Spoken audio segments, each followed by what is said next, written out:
Exercice 9 de la séquence 5, les racines. Réduis les produits suivants. Donc ce sont des multiplications. La règle dit que pour multiplier ou diviser des racines carrées, on multiplie les coefficients entre eux et les radicants entre eux et on applique les propriétés vues. Mais avant de multiplier ou de diviser, on pense à simplifier les racines carrées et après les opérations effectuées, on n'oublie pas de simplifier si possible la réponse. Pour réaliser ces exercices, j'utilise la propriété qui dit que le produit de plusieurs racines est égal à la racine des produits de chacun de ces nombres. Je vous montre.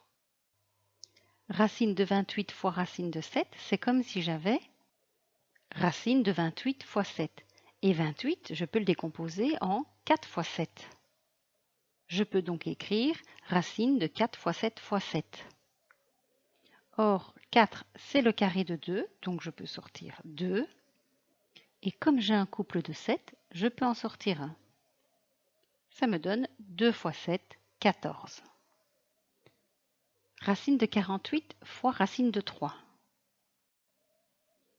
Racine de 48, c'est 16 fois 3. Je peux donc écrire racine de 16 fois 3 fois 3. 16, je peux le sortir sous forme de 4 et 3 fois 3, ça fait 3. Donc 4 fois 3, qui nous donne 12. Racine de 125 fois racine de 75.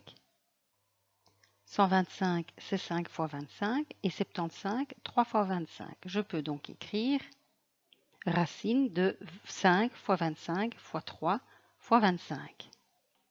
J'ai un couple de 25, je peux donc le sortir. Et dans ma racine, il me reste 5 fois 3, donc 25 racine de 15.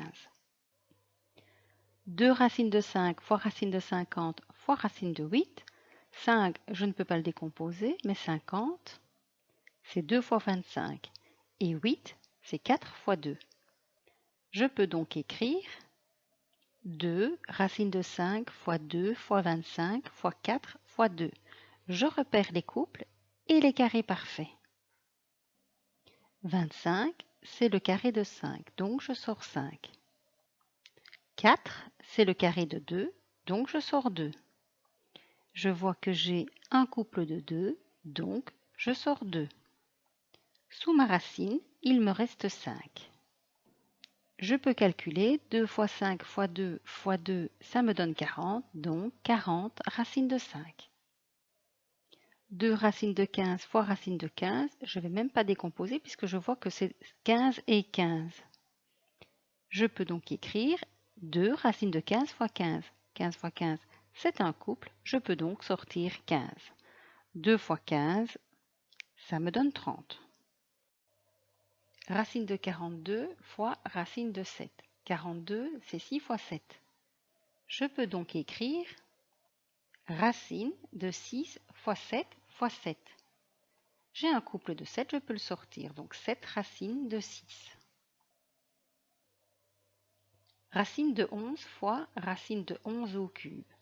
C'est comme si j'avais racine de 11 exposant 4.